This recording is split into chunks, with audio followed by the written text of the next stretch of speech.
Constable నుంచి DG దాకా అంతా మహిళలే.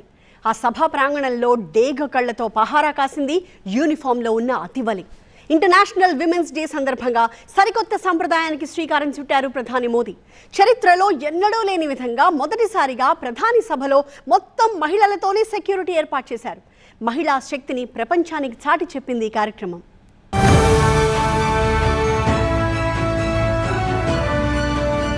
ఏ దిక్కు చూసినా మహిళలే, భద్రత పర్యవేక్షణ అంతా వారే.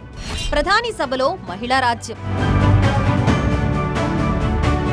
కానిస్టేబుళ్లు, ఎస్ఐలు, సిఐలు, డిఎస్పీలు, ఎస్పీలు, ఐజీ, డీజీపీ, అదనపు డీజీపీలతో సహా అందరూ మహిళా పోలీస్ సిబ్బంది. దాదాపు 2000కు పైగా మహిళా సిబ్బంది. మహిళా దినోత్సవం రోజున ప్రధాని సభకి ఆయన సొంత రాష్ట్రంలో బందోబస్తు ఏర్పాట్లు చేశారు. గుజరాత్ ని సురక్షితమైన, భద్రమైన రాష్ట్రంగా మార్చడంలో మహిళలు కీలక పాత్ర పోషిస్తున్నారని ఈ వినూత్న నిర్ణయంతో చాటి చెప్పింది అక్కడి ప్రభుత్వం. అంతర్జాతీయ మహిళా దినోత్సవం నాడు గుజరాత్ లో పర్యటించారు ప్రధాని మోదీ. నవ్సారీ జిల్లాలో మహిళా దినోత్సవ వేడుకకు హాజరయ్యారు. లఖ్పత్ దీదీ పథకం లబ్ధిదారులతో ప్రధాని ముచ్చటించారు. చరిత్రలో ఎన్నడూ లేని విధంగా మొదటిసారి ప్రధాని సభలో భద్రతా ఏర్పాట్లు చూసిందంతా మహిళా పోలీసులే. సాధారణంగా ప్రధానమంత్రి ఏ కార్యక్రమంలో పాల్గొన్నా అక్కడ భారీ బందోబస్తు ఏర్పాటు చేస్తారు. భారీగా భద్రతా బలగాల్ని మోహరించి 3-4 అంచెల భద్రతా వలయాల్ని ఏర్పాటు చేస్తారు. ప్రధాని సెక్యూరిటీలో ఎక్కువగా మగవాళ్లే ఉంటారు. కానీ తొలిసారి ప్రధాని పాల్గొన్న భారీ కార్యక్రమంలో కేవలం మహిళలే భద్రతని పర్యవేక్షించారు.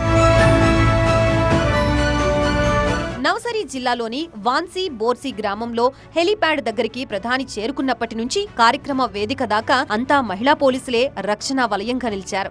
అంతర్జాతీయ మహిళా దినోత్సవం సందర్భంగా మహిళలందరికీ ప్రధాని శుభాకాంక్షలు తెలిపారు. కోట్లాది మంది తల్లులు, సోదరీమణులు, ఆడ కూతుళ్ల ఆశీస్సులు తన లైఫ్ అకౌంట్ లోకి వచ్చి చేరాయని, నిరంతరం వారి ఆశీస్సులు పెరుగుతూనే ఉన్నాయన్నారు మోదీ. ఆ రకంగా చూస్తే ప్రపంచంలో తనకంటే ధనవంతుడు మరొకరు లేరన్నారు ప్రధాని. గుజరాత్ సఫల్, గుజరాత్ మిత్ర సహా పలు పథకాల్ని ప్రధాని ప్రారంభించారు. 5 లఖ్పత్ దీదీలకు సర్టిఫికెట్లు అందించారు.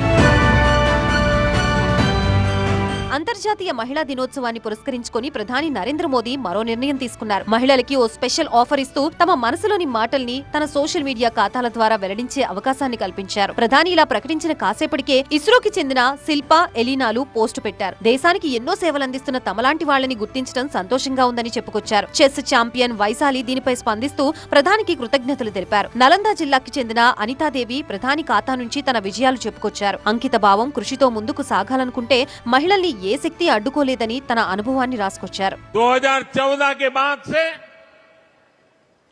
देश के महत्वपूर्ण पदों पर महिलाओं की भागीदारी बहुत तेजी से बढ़ी है.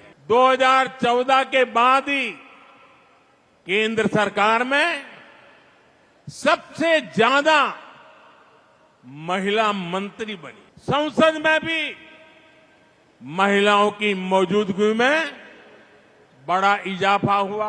2019 में पहली बार हमारी संसद में 78 महिला सांसद चुनकर आई थी. यानी इस बार भी 74 महिला सांसद लोकसभा का हिस्सा. हमारी अदालतों में, न्यायपालिका में भी महिलाओं की भागीदारी उतनी ही बड़ी है. అంతర్జాతీయ మహిళా దినోత్సవం సందర్భంగా నారీ శక్తికి నమస్కరిస్తున్నానంటూ ప్రధాని మోదీ ఎక్స్ వేదికగా ప్రకటించారు. వివిధ రంగాల్లోని మహిళా విజేతలకు తన సోషల్ మీడియా ఖాతాల్ని ప్రధాని అప్పగించడం కొత్తేమీ కాదు. 2020 మార్చి 8న అంతర్జాతీయ మహిళా దినోత్సవాన్ని పురస్కరించుకుని 7 ప్రముఖ మహిళలకు వాటి నిర్వహణ బాధ్యతల్ని మోదీ అప్పగించారు.